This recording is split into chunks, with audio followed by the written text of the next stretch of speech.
Okay. Morning, everyone. We go.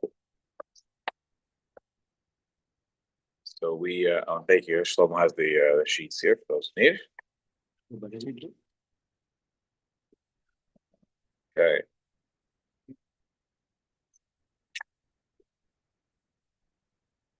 Okay. So last time we had just finished Sif Gimel, if my memory serves me correctly, and we saw that if you needed a light to go somewhere on the street on Friday night, and you told your Eved or your Shifcha, or you told a non-Jew, um, he said, Omer Adam la'avdo l'shifchaso le'lechem malabin liko ner haner af even though they also need the light. It's not for the non-Jew. The reason you're walking down the street to your neighbor, you have to go, whatever, is because of you. That's why the halicha is happening. So even though they also need the light once they have to walk, also nonetheless that's not permissible. We don't allow that. But you can tell a non-Jew to take with them a candle that was already lit, because here the only problem that's happening, as opposed to the first case, which is that the non-Jew is actually lighting a fire. Here in this case, the non-Jew is just carrying muktzah, and so it's similar to we introduced last week the concept of tiltul min hatzad, where you're not carrying, you don't move muktzah directly, because the Jew is not moving it directly; it's indirectly. The non-Jew is the one who is moving it, and therefore um, uh, we permitted that. No, the other choice was that he's gonna go anyway, so you're just going with him. So you're basically using the light. Well, if a non-Jew is going for his own reasons, But he did.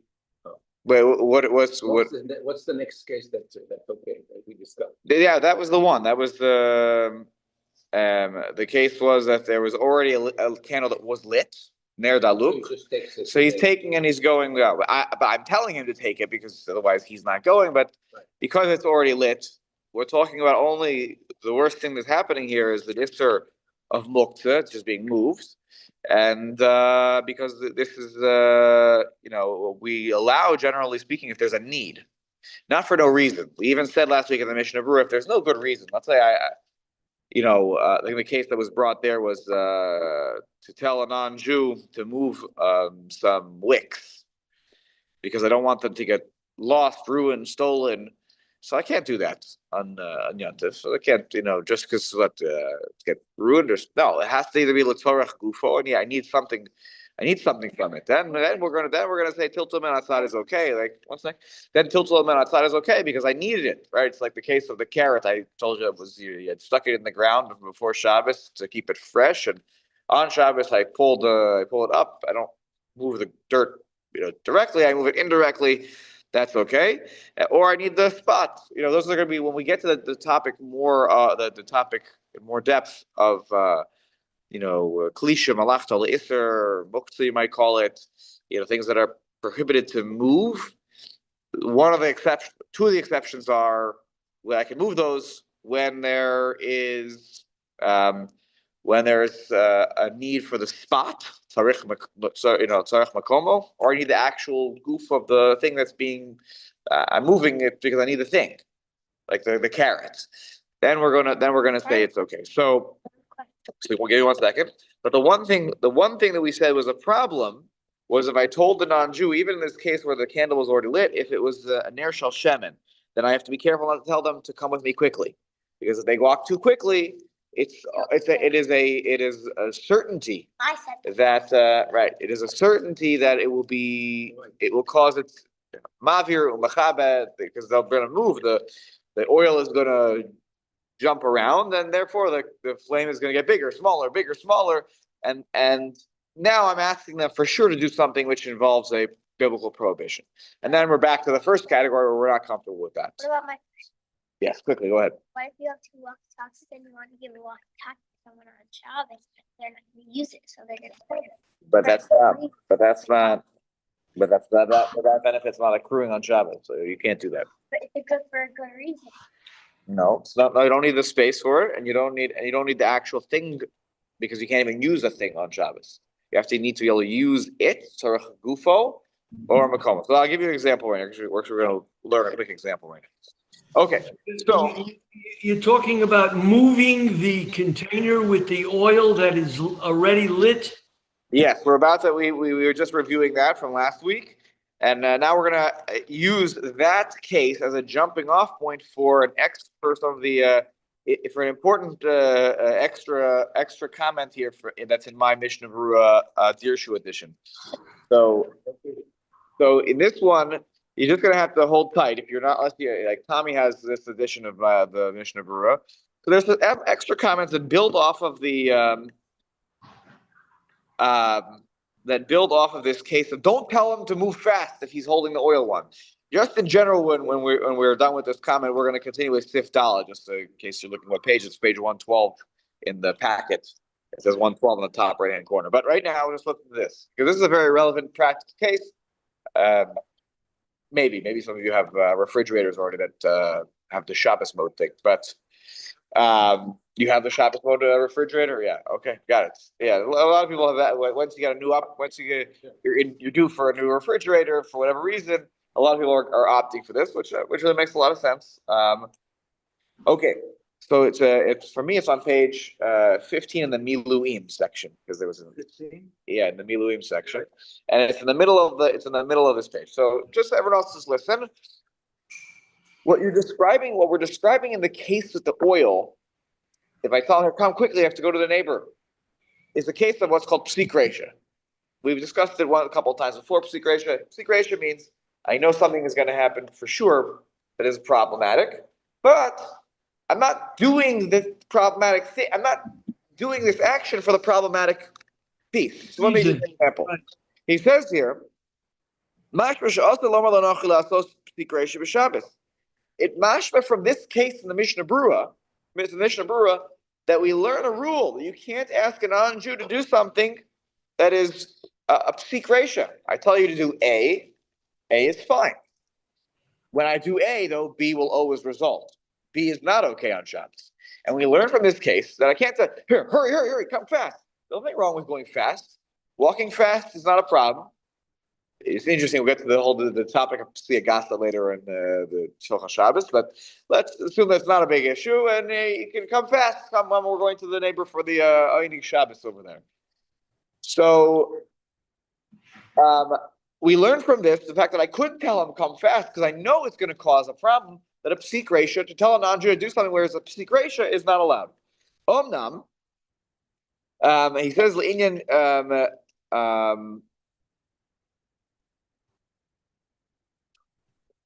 I'm sorry. With regards to the case about a pot that is placed upon coals, so we said earlier in Shulchan Aruch, you're not supposed to lift it up even by using a non-Jew. Because it's undoubtedly the case. If you have a bunch of unsteady coals and I have a pot on top of it, if I move something, the coals are going to shift. That's yechata begechalim, and now that will ignite the fire a little bit more. So even by means of a non-Jew, I shouldn't do this. Okay, which fits with our case here. But okay, if there's a great need, like we said over there, okay, it's a great need. Yeah, it's a psik reisha. It's not great to get involved in psik reisha, but if you look carefully, if you look at the machaber when we get to the siman about removing what's it called? It's called a pack from something that stops up the barrel, right? And there we're going to see that probably the easiest read of the Shulchan Aruch is that a psik reisha to lo nichalef. It doesn't really matter to you. If it doesn't matter, the fire goes a little bit bigger. Then we're going to be a little more makil, though not always. We don't aim to be makil in that situation. But okay, if you have a great need, fine. But it seems like later, that later on the mechaber maybe is okay with psik reisha al yedei nochri. Okay, but now he says ulamasa. let's talk tachlis, as the extra comments here. Okay, you forgot to turn the light off before Shabbos in the refrigerator. Okay, all right. So Kosta v'shelos teshuvos nigros Moshe. So Moshe Feinstein wrote in his Geras Moshe. Igros Moshe, right? In his tshuva, he wrote a tshuva. Shemuter lo melanochi liftoach es hamekarer. You can tell a non-Jew to open the refrigerator. Notice the words. You can tell him to open the refrigerator. Afal pishu psik reisha. It's undoubtedly going to be the case that the light will go on. Shetidlak hanora. Kevan shein anochi miskaven lekach. But there's no the non-Jew doesn't have any kavana. You told him, please open the refrigerator for me. He's opening a door. He's not thinking that I'm turning on a light. He thinks I'm opening the door. Maybe I told him, could you please remove the pan with the chicken, whatever. Vikach das Rav Kanievsky, Rav Chaim Kanievsky, also agrees with the psak of Rav Moshe Feinstein that you can go ahead and add, even though it's a psik reisha, I know the light will go on, I'm allowed to. Okay, maybe you might say that's like tzorech Shabbos. You want to get to the food for Shabbos. Okay, but there are those on the other side of this equation. Meidach das Rav Shlomo Zalman Auerbach. He writes, "Kevan shehadlakas hanora b'mekarer nasis beofen kavua alidei psichas delas hamekarer." Since everybody knows when you open the door of the refrigerator, light always goes on, even on Jew, non-Jew. All the refrigerators work the same. Doesn't Jewish refrigerators, until more recent times when they got the Shabbos one, work the same as the non-Jewish owned refrigerator. So you yitachen shenechsheves psichas hadelas lemasa hadlaka be'adayim v'asur alidei nochri. Opening the door of the refrigerator is like you're turning on a light with your hands. It's like you know exactly what's going to happen. So therefore you can't ask a non-Jew to do it. Elahim kein ein hanochi yodeh shepsichas hamekarer nidlakas hanor, unless you can ascertain that the non-Jew doesn't know that a light would go on when you open up the refrigerator. I think at this point in our society, that's not a distant category of a person. That's what Eliashiv's stack also on this question. And so we'll stop there in terms of this question. So you see there are people on both sides. Look, if you rely on Rav Moshe, you have upon whom to rely upon, especially if there's a great tzorech Shabbos, to ask the non-Jew to open the refrigerator door, even though it's the psik reisha, and we try to avoid the psik reisha even by a non-Jew, that might be. I have a question that encompasses allowed. all parts, and the Torah it says, that you have to let Shabbat. Nobody does any work. Yeah. So this also means like whoever works for you, whoever does work for you. Yes. They're going. Yeah. Everybody's settled. No shul or Mamadecha. So how do you go about? Okay. How do you understand? Yeah, I do. So first of all, there is one opinion, just for those who are watching on Zoom. Shlomo asked, how is it that, and then I see your hand standing. So after this question, I'll come to you. That how is it that, the Torah? How is it that the Torah says that your children, your Eved, your Shifcha, no one can do work? How can you even do Amir Lanachri altogether? What's going on here? So there is one opinion. There's an interesting. I think it's a medrash that medrash halacha that seems to indicate that Amir Lanachri should be is a doraisa. No one else, the Gemara never considers that even a possibility. The reason is the following. When it says Av Amasecha, it's not, an Eved and a Shifcha are very limited halachic categories. They are yours. They're your Eved. They're like your property. And if they're your property, just like your animal is your property, and just like your children are in some ways like your property, they can't do work because they're an extension of you, right? Kona, what does the Gemara say about when an Eved acquires something? Kona Eved, Kona Rabbo, right? When the Eved acquires something, the master acquires it. So Eved and Shifcha are your property. Again, we don't live in such a world today where we have people who are proper, at least in the United States of America. I'm sure there are parts of the world where this is still going on, but we don't view even people who work for us. There are people who work in our houses. They're not our property. We pay them, and maybe we pay them with room and board, but like, they're not our property. They couldn't leave. An Eved or a Shifcha couldn't just leave whenever they want today. And that person could say, I'm done, I quit, I'm moving on, and thank you so much for my time, but I'm on. And you can't be like, sorry, no, you can't leave. So as long as they're not yours in that sense, then when they do something, now we have to determine, did they do it for me or did they do it for themselves? If they did it for themselves, well, then I could benefit from it. The malacha wasn't done for me or anything that belongs to me. That's the difference. Simeon, go ahead. Okay, Rav. First of all, in a previous year, we had learned that Amira Akum is prohibited in the event that you're asking him to do something that is usher for you as a Jew to do. Yes, that is our general starting point. Then there are exceptions. Okay. So I have that problem, and the Pesik Resha is interesting, but the Pesik Resha, in all due respect to Rav Moshe, is not a Pesik Resha. It's an inevitability. It is going to a light switch and turning it on. Right? No, 100%. That's exactly what a Pesik Resha is. I'm Well, the Pesik Resha, when I carry the oil lamp to my neighbor, or I ask a guy to carry it to it, maybe he'll walk, hypothetically, maybe he'll walk very slowly and it won't get brighter or get dimmer. Right. Maybe it won't swish around. Yep. Okay, possibly. But so I understand the notion of the Pesik Resha, because the likelihood of something occurring that is usher is very, very high. So the one thing I will just respond to on that is that if a Pesik Resha to be defined as a Pesik Resha, it needs to be something that would happen 100% of the time when the permissible thing happens. There's nothing wrong with opening a door of a refrigerator. The part that's not permissible is if the light gets turned on. That's a 100% you can predict with 100% certainty that will happen. If I tell a non-Jew, come, we're going to go to the neighbor, can you grab this already lit candle and walk with me?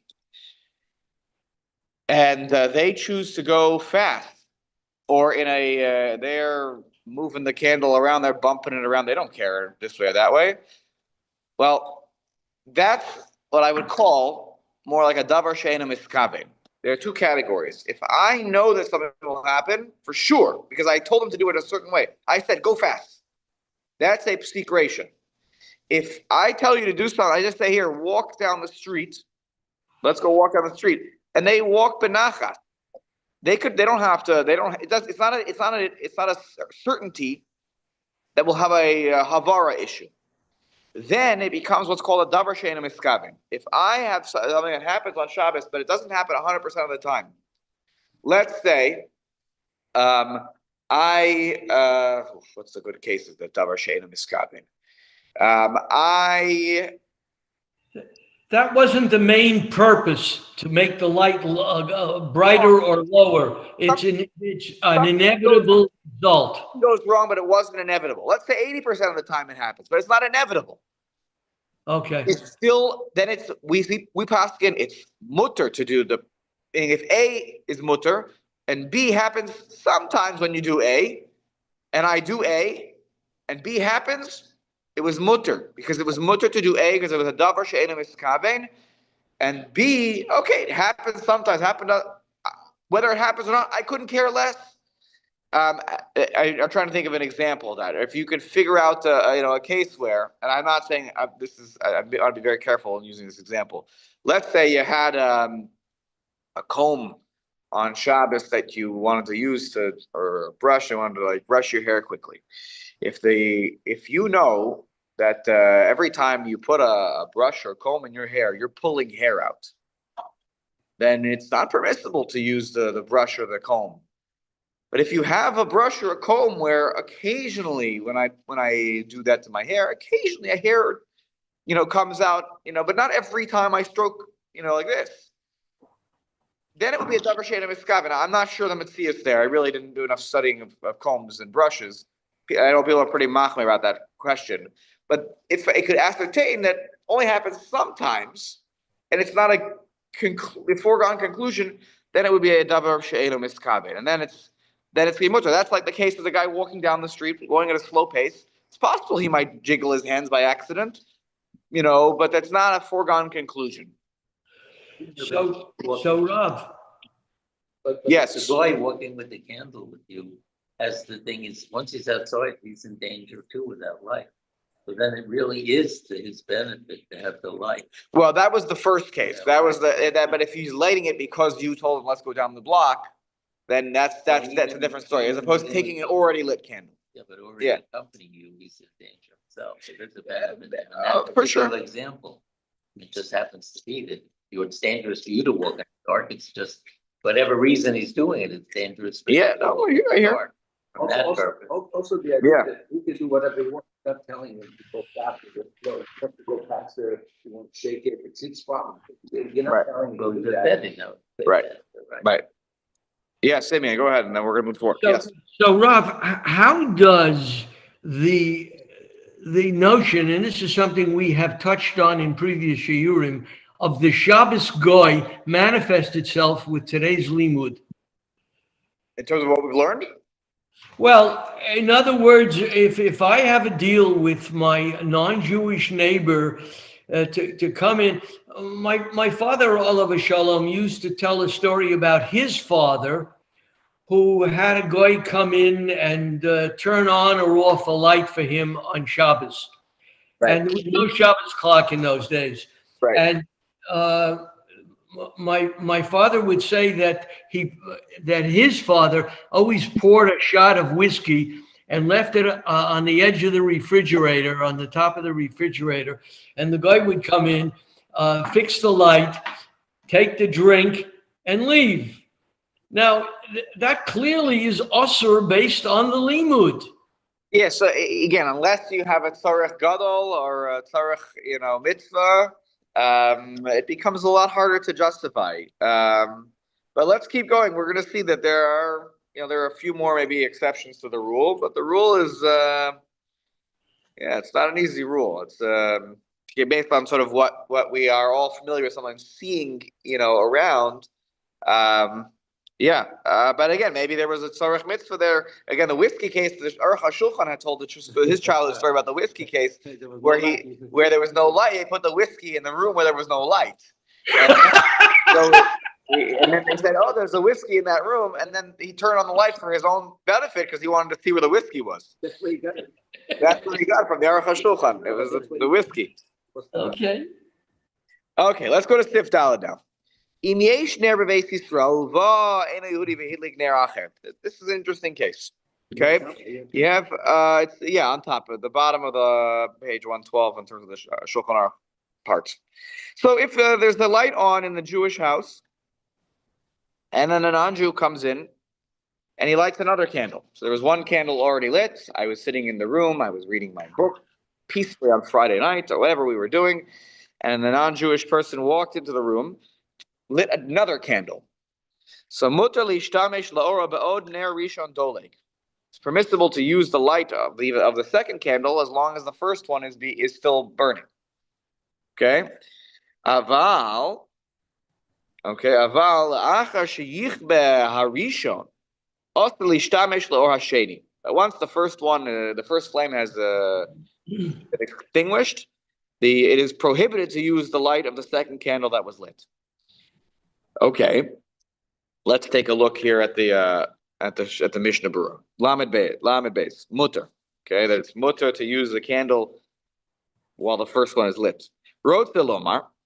This wants to say, after ata al yedei haner shehazeh shehidlik b'shvil Yisrael nisgadel haor Yosef. And even though now, because of the second candle that was lit for the Jew, the guy came in and he was like, "Here, let me add more light to the room. You look like you're struggling here to read. You're squinting your eyes."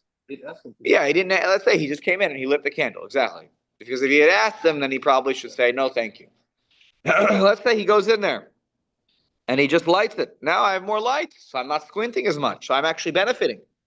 I was reading, but I was squinting the first one. Okay. So now there's a more light. Afilu hache mutter. Even so, it's still mutter. I'm really benefiting. It's making it easier on my eyes. But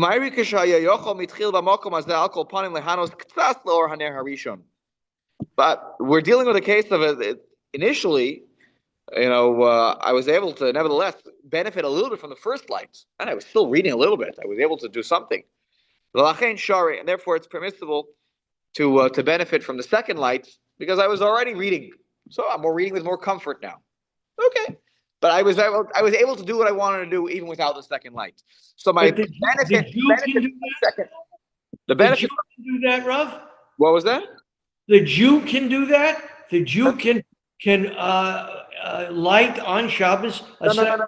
The Jew lit a candle before Shabbos, and that's burning nicely in the living room. Let's imagine it's the living room. The Shabbos meal is over. The candle is burning there from before Shabbos. I sit down and I'm reading my Mishnah Berurah. In walks my non-Jewish worker, neighbor. He happens to notice, boy, it looks a little dark here. He doesn't ask me. He strikes the match, lights a second candle. 1 second. He lights a second candle in the room. So Okay, now, for me, it's easier to read. I didn't ask him to light the second candle, but now that he did, my reading is a little bit easier. But I could read nevertheless in the first place, but this makes it a lot easier for me. So since I could already read from the beginning, but if that first light was not there, or the first light was not enough for me to do what I need to do right now with the second lights, then it's not allowed. Because then I'm benefiting from a malacha that was done directly for me. But when the malacha, the second light was lit for me, but I'm not benefiting from that malacha right away, even though it was done for me, because I could already read with the first light that was on, which was lit before Shabbos. Okay, so, sorry, Vivi, you want to ask a quick question?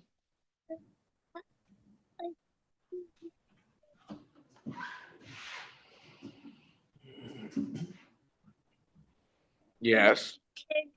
Yes. Yeah, and I didn't want them to. Use that light. You're right. So unless there was enough light coming in, so Aviva was raising the question of sometimes like the library here, if I ever need to get a sefer on Shabbos, and again, it's happened to me a couple of times. I'm in there, I'm using the light from the hallway. The light in the library is off, so it's not so great. But I'm trying to make my way through this farm to look for what the sefer is that I want to pull off the shelf. And walked by in the hallway, one of the staff members, they see I'm struggling over here. They go, and then they keep walking by. I never asked them to turn it on. They turned the light on. It was totally for me. How do I know? Because they kept walking by. It wasn't for them. So can I use the light to find the sefer? Well, is that right? So as long as the hallway light was enough that I was, squinting to make out what's the sefer called on each book. If there's no light altogether, then I probably would not be able to benefit. No, it goes back to the question of what we saw a few weeks ago of somebody does something against my will. I didn't tell you to do it, and they do it. So then maybe I can use it. That was a discussion that maybe one of those weeks that you weren't there. So I'm happy to tell you after. Okay. Okay. Great question, Aviva, though. Not sure. Probably. Okay. All right. Let's finish up this Mishnah Berurah. It says, take a look earlier in this Mishnah Berurah from this Siman. But to ask the non-Jew to light the second candle, no, you should never ask them to do it. Of course, if they come out, they say, "Oh, can I light this?" You don't say, "Sure, no problem. I'm not really benefiting from it because I'm benefiting from the first light," because that's not genuine. It's only in the case of like what Aviva's describing, which is, it was they did it without my asking. Which is very nice. They actually are trying to help me. They're trying to be good people who are trying to help me. Just that they didn't realize Hilchot Shabbat has other ideas. Why is the fact that they're a salaried employee and benefiting from the fact that they're being paid eliminate that? Like, this whole issue that came up with the Israeli company about Jews working on Shabbos, to generate electricity in Israel. And they had, so that they gave over, to keep the guys in Uber if he's a Jew, so know better. That's why you shouldn't do it. Even if, let's say, then if an Arab is working, Yeah. So then how can you benefit from using the electric thing? Because it's working on a salary to back down the electricity fee. So here it is, the same big type issue. If you're on a salary, why is that not their benefit for whatever they're doing? Uh, right. That's okay, that was the Israeli electricity thing, but now we're talking. What was their head there? Now we're talking about he's saying it's public. Oh, yeah, benefit, you know. You could do like the shul reading, learning Torah, the lights. You're saying it's a mitzvah the rabbin, you're benefiting the kehillah, Or even the cloth. the health things, but suppose it's your personal employee works the whole week. Right, so if you could be, but if it's your employee, right? So, it was, They're getting a salary. right, they're paid to always turn on, that's actually gonna come up in a moment when we're going to learn, your job is always to turn on lights all week long, forget Saturdays or Friday nights.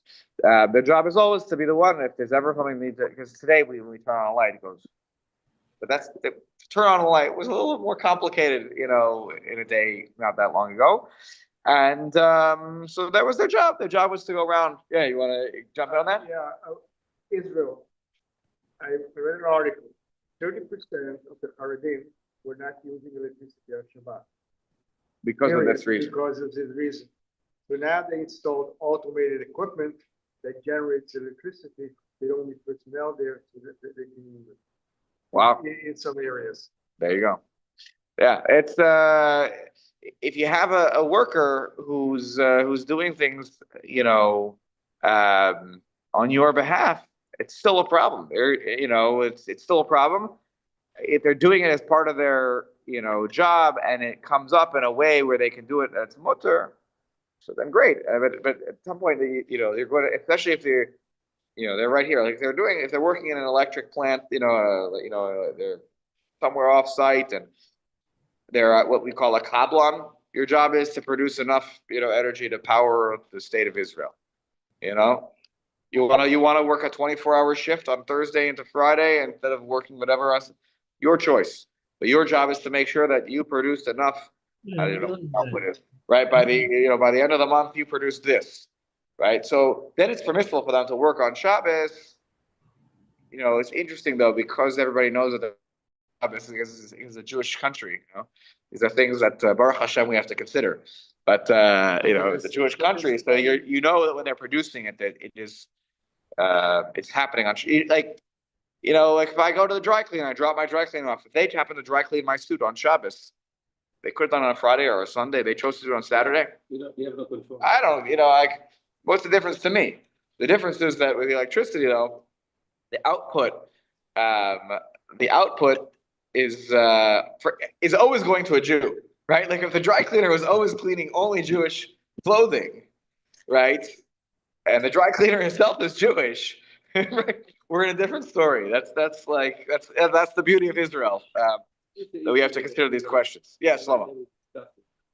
Somebody goes to the shul on Shabbat. You mean like one of our staff members? Isn't that the same situation we're having? So that's the whole thing about the mitzvah, the rabbin. That's like, when there's a public mitzvah, that's the heter that you have there. The better question, I don't have an answer, but I'll lay my cards on the table. Okay. How is it permissible for the staff here? I don't know the answer. I have an answer for that. Why is it that I don't know if it's just our shul. Why is it that okay that all the lights get turned off on Friday night, only they get turned back on Shabbos morning? Right. That to me is the question. That's what it begs. Like, and I don't think it's just happens here. Like, why is it that minimize? If we could, it costs money. Obviously, that's what I want to say. I'm paying you whatever it is. I want you to maintain the house here. Turn it on. Turn it off as you feel necessary. Yeah, but it's money. You don't want to do more on the light. I can do that. I can turn everything. I don't get any notice. Right. So, isn't that because the reason is because you're telling them to maintain that, paying them to it?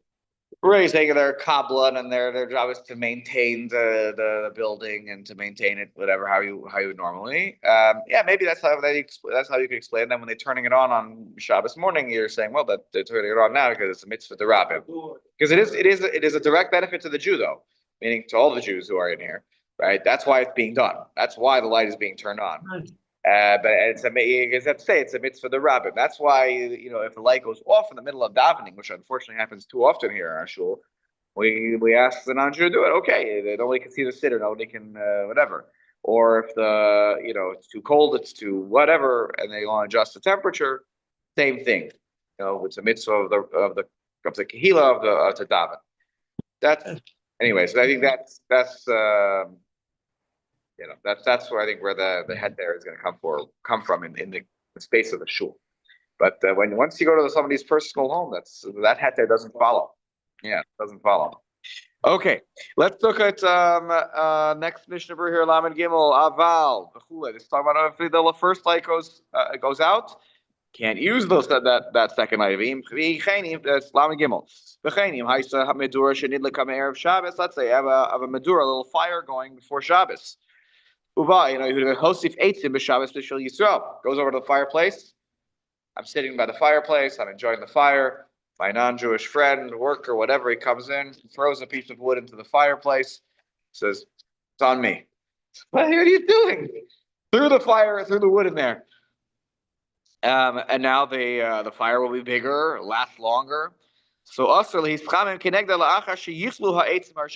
first all the first earlier pieces of wood have been consumed by the fire, and now the only thing that's left is the new wood that was thrown in by the non-Jew on Shabbos.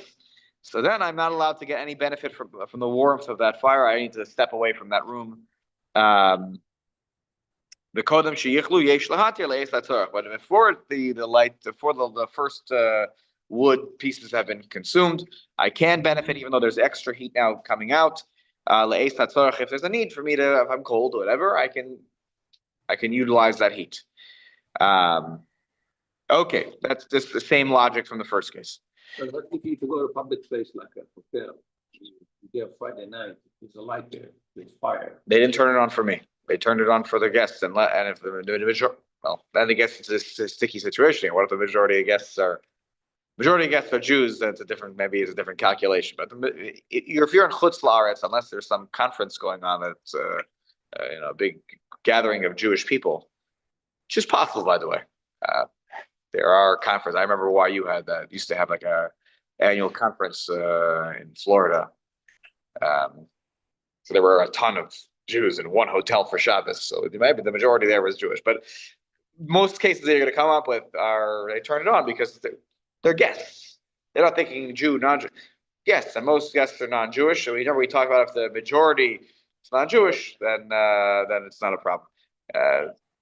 Most lights also I find in hotels are already just on 24/7. Maybe in certain ballrooms that you have to turn it on. Jews are not going to be able to use hotels in the future. So that's the key. My son just was in California for a weekend and put in a luxury hotel by his company. Yeah. I mean, there were no light switches. Everything just moves based on your movements. Get tape to put over the bathroom high, or to have the light in the bathroom. Everything is trying to save electricity.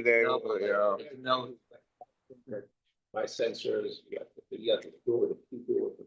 Everything. You do. Yeah. So that's funny. No. Yeah. Voice. Yeah. I hear you.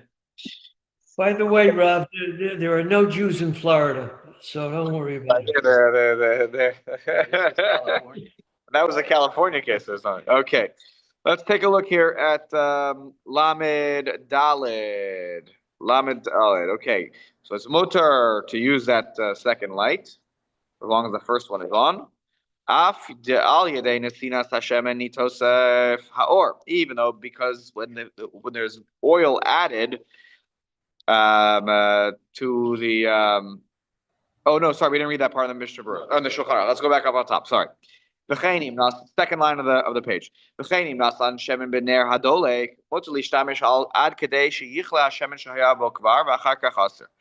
So similar, the Shulchan Aruch says, if you have a candle that's lit and then the non-Jew comes in without my telling him and he puts in more oil into the lamp, so it's permissible to use the lamp until the amount of oil that was in there before that is consumed.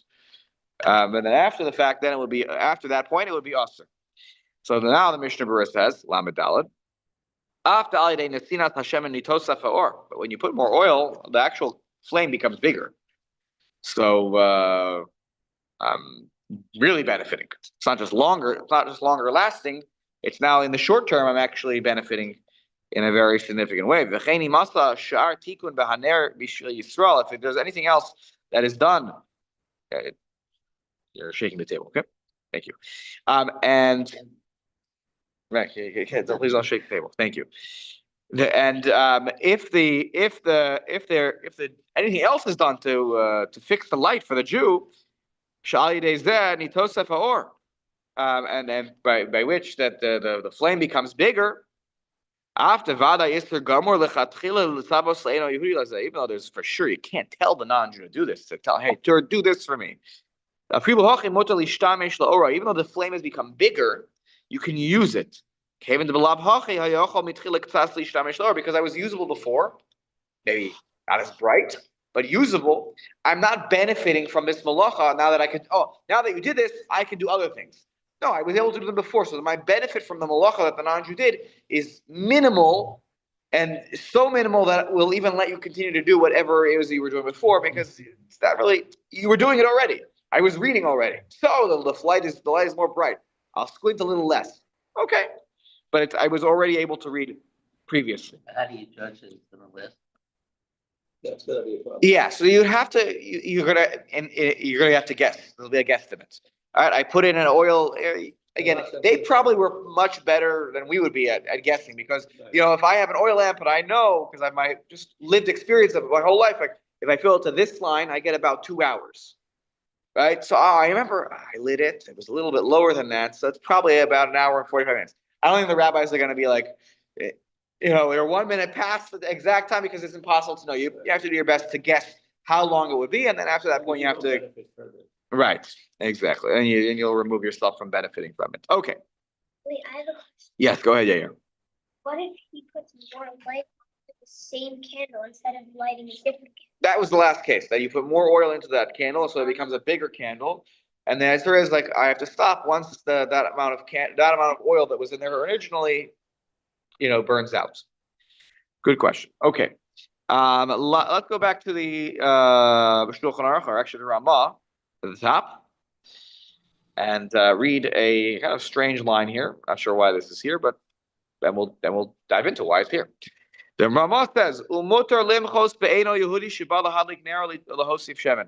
it is permissible to protest to the non-Jew who comes to light or to add oil. Thank you, Rav Moshe Isserles. You gave me permission to say, don't do that. So we're like, what's going on here? Like, why even write this? Isn't it obvious? So obvious. Obviously, I should say. Next time he doesn't do that. Maybe the word that it should, instead of mutter, be like, umechuyav, you have to. But it's mutter, I'm allowed to. That's a very funny word. Like, yeah, if you want, you could say, don't do that. I could always say, don't do that in life. So what does he mean here?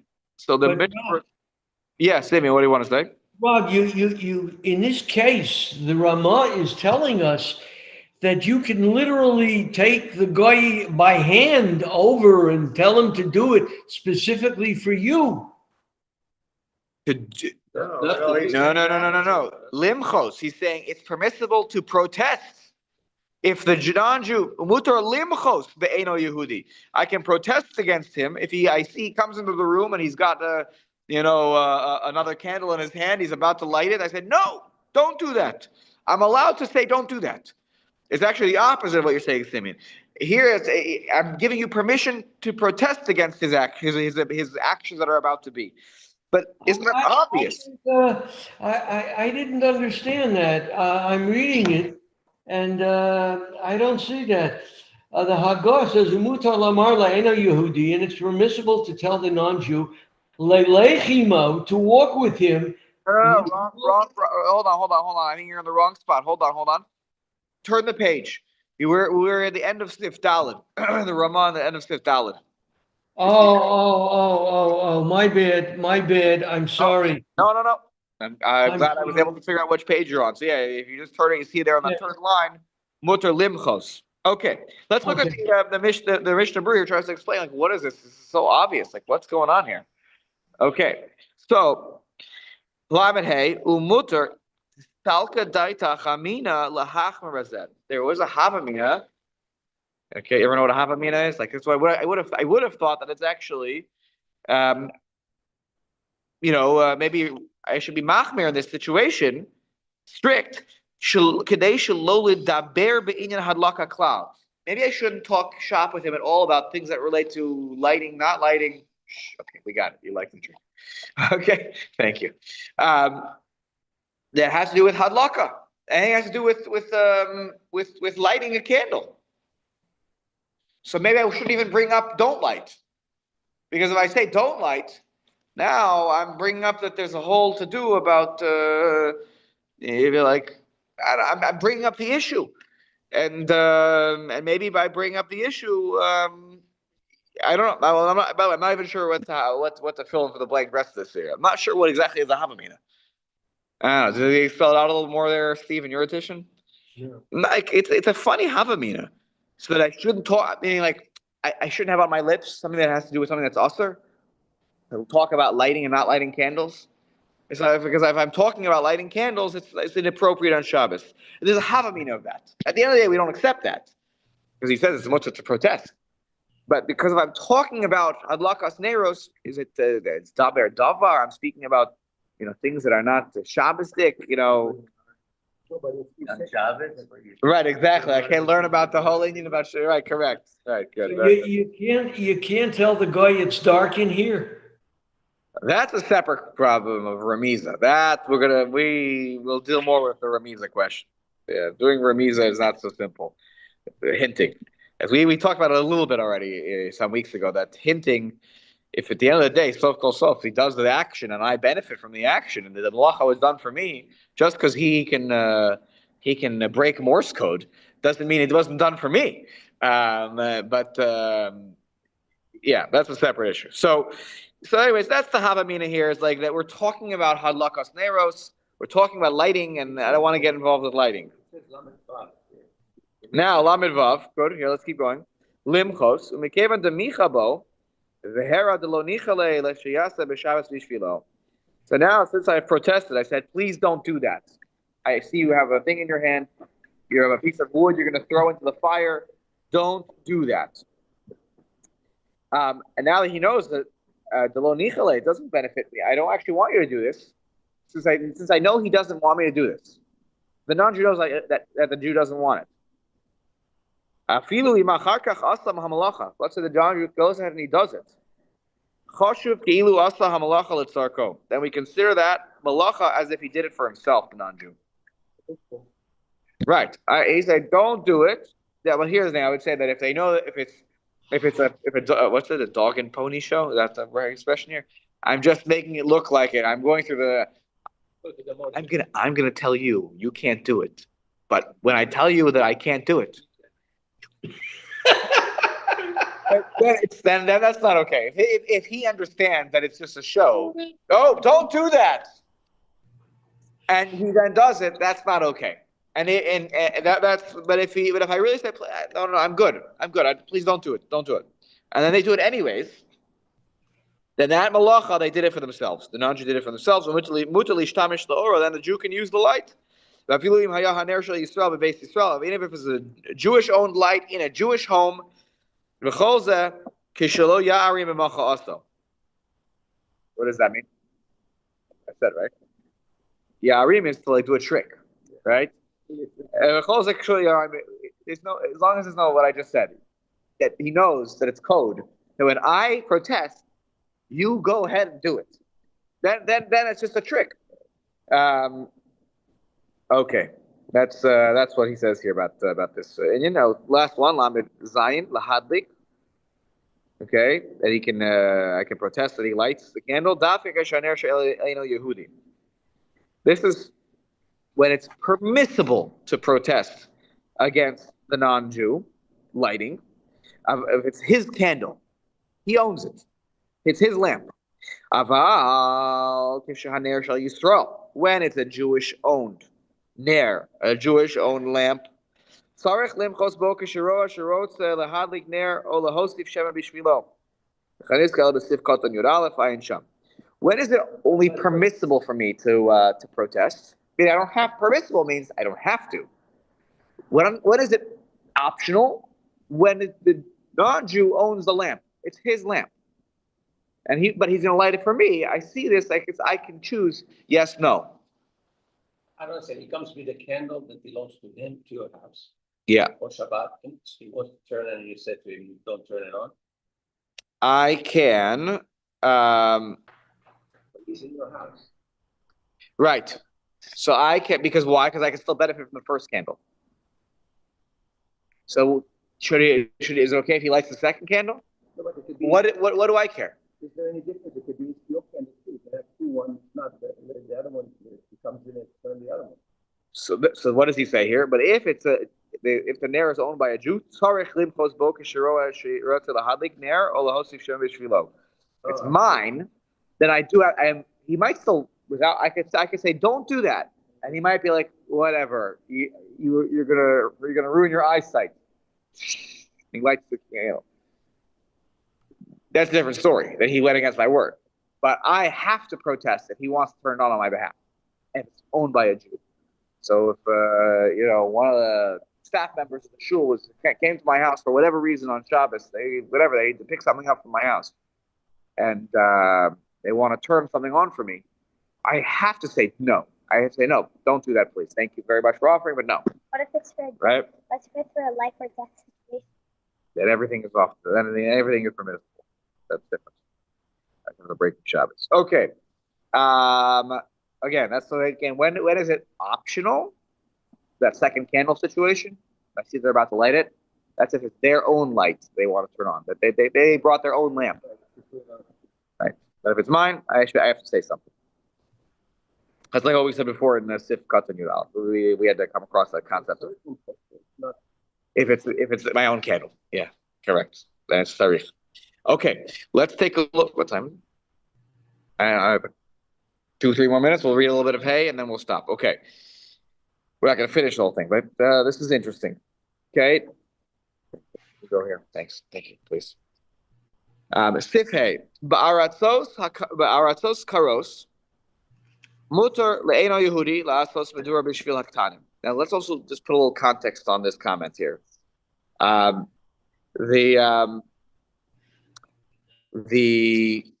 Shulchan Aruch is the one quoting this halacha. He never lived in lands that were so cold in the winter. Okay, in his lifetime. Think about where he lived. He lived in Eretz Yisrael. He lived in Egypt. He lived in Spain. Right. So he made his way around a little bit in life. So, but the lands he lived in were not the coldest that you could imagine out there.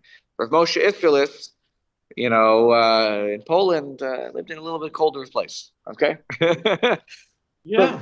So the Mechaber here is again, he's quoting from some of the Rishonim here, but in cold lands it is permissible for a non-Jew. Again, this is an exception case. As I said, before, as I was saying to Simeon earlier, if you can't do it, a non-Jew can't do it. But here's another exception case.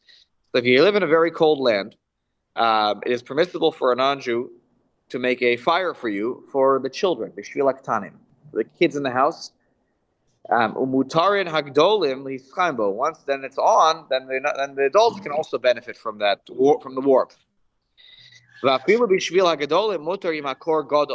And if it's very cold, how we measure cold versus very cold, we'll talk about probably not today, but next week. Oh, 100%. This is already. This is why it's not pikuach nefesh. I would say it's holy. Even if it's a chol she'ein bo sakana, we allow the non-Jew to do things for a chol she'ein bo sakana, even if it's not a danger. Could be a point where it is. Right, correct. For sure, once you get into a point where cold is dangerous, but if it gets in the way of your functioning, right? I have to wrap myself in 30 blankets, in 3 or 4 blankets in order to just even not shiver. You're a chole, right? Even if you're not in sakana, you know, if you are extremely uncomfortable throughout Shabbos, Okay. that's a chola. Right away, in the same way that if you are feeling miserable because you have a migraine and you're in bed or you're on the couch the whole day, and you're like, can I take the medication? By the way, taking medication on Shabbos is not so posh. In our day and age, it is more posh than I think. But there is a xer. You're not allowed to do to take medication on Shabbos, unless you're really not feeling well. Most of the time, when we get to the point where we need to take medication, we're probably at that point. But you have to at least think twice about it. So, anyways, here, if it's great, if it's very cold, even for adults, you can ask the non-Jew to light it. Why? Shakol cholim eitz alakor. Everyone is considered a sick person when it comes to cold. Okay. Below the osam shenogim heter, and it's not like those. Now, I'm not sure who he's talking about here. He seems to be taking anger out on somebody here. Not like those who are noheg, who try to give themselves a heter. Even though the cold is not so great on that given day. 100%. Actually, I think the Aruch HaShulchan uses those words that it might depend on. That it's all dependent upon, or does he say this? He might even say those exact words that you just said, Tommy. Where is this? Oh, wrong page here. He even says, "V'efshar ligdor bazeh geder barur." Even right. So it's hard to what is cold, what is very cold. What's the difference? Not so easy to make a definition. V'lo chol ha'anashim shavim bazeh, and not everybody is the same when it comes to how they relate to the cold. So it's a little dependent on each person. And if the person is being honest about how they're dealing with the cold. Yeah. About heat. A lot of thermal light required. So in the days of yore, there was nothing you could do. Now you have fans and air conditioning, right? Right. That's why the Shulchan doesn't have that case. But that case is discussed here in here. So let's read that. This is number 53 for those of you who are following and keeping score at home in my extra edition. So he writes here, fan, to turn on a fan, mizgan bakayit, or the air conditioning in the summer. So these extra comments were written are summarizing, Piskei Halacha from the 20th century. There was already air conditioning at that point. So, and fans and air conditioning. So the Minchas Yitzchak writes, "Sheyesh lahatir al pi divrei Tosfos b'Bava Basra." He says he permits it based on the Tosfos b'Bava Basra. She'aviu as divrei Yerushalmi, who brings the words of Yerushalmi. Ready for this, Steve? Sheyoser yesh lehispala lehinatzel michol me'asher mikor. There's a statement in the Yerushalmi that it's more important to daven to be saved from the heat than to be saved from the cold. So he says if the cold is bad, Allah has come the heat. Now, the days before, we had nothing to help ourselves with the heat. Now that we have what to help ourselves with the heat, if we're going to say you're kol chol eitz fel tzina, kol chol eitz fel achom. Clever. Od koslav sham. Also, it says over there in the Minchas Yitzchak, sheyesh lahatir al pi divrei halavush legabei kor. Shkeven shehurgulu anashim hechamim es atzvam nechshavim kechol eitz fel tzina. If people are on a regular day, not even Shabbos, they'll all go over to the fireplace. They're sitting there. They're shivering. They're warming themselves up. Then we say that there are kol chol eitz atzina. Again, people, if you are very cold, you treat yourself like a sick person. You do things that are not the norm to get yourself out of the situation of being cold. You will go over and sit somewhere. You will take yourself out of like the norm of what your day is all about to deal with your cold situation. So if that's what you do with the cold, what is the average person if you are very hot? What am I going to do? I go right over to the air conditioner. I turn it on. I go over to the fan. The thing is blowing. I actually have a fun memory from when I was a kid. in my grandparents' apartment, they didn't have central air in their apartment in Montreal. Whenever we go visit them in the summer, they had a wall unit, but in the room where I slept, there was no air conditioning wall unit. So, there was a fan, a little desk fan. What would I do? This is the 90s. Okay. And I would go over to the desk fan. I would just like, thinking it would be rotating this way and that way. I'd like put my face right into the fan. I remember I would thought it was funny because I then realized if you make noise into the fan, I was a kid. I was your age. Right. And if you speak into the fan, it sounds funny. It sounds like, it like mishmashes your words. So so it was funny, but I remember because I needed the fan. So people will, hey, for all I know, yeah, the fan was on the all shop in my grandparents' apartment. But anyways, what I say this because with the fan and the air conditioning, we all crave it. If it's too hot here in shul. By the way, so the JCC on what's it called on Yom Kippur. Boy, I don't know. Somebody found that the non-Jewish worker there, they were whatever. They didn't like it. I think they thought it was too hot. That air conditioned, I didn't even know. I saw suddenly the guy comes in, adjusting the temperature down. I saw it because I saw he was pushing the down button. People can't tolerate the heat in the same way that they can't tolerate the cold. And now that we have what to do to help ourselves, so why are we not saying that that's permissible? So the Minchas Yitzchak says it's okay. The Siyam Sham, and here's the real reason that it's even easier. Shekeven sheholedes zaram hu rak isid rabbanon. Holedes zaram means the turning on of the electricity, or the beginning of the flow of electricity, is only isid rabbanon.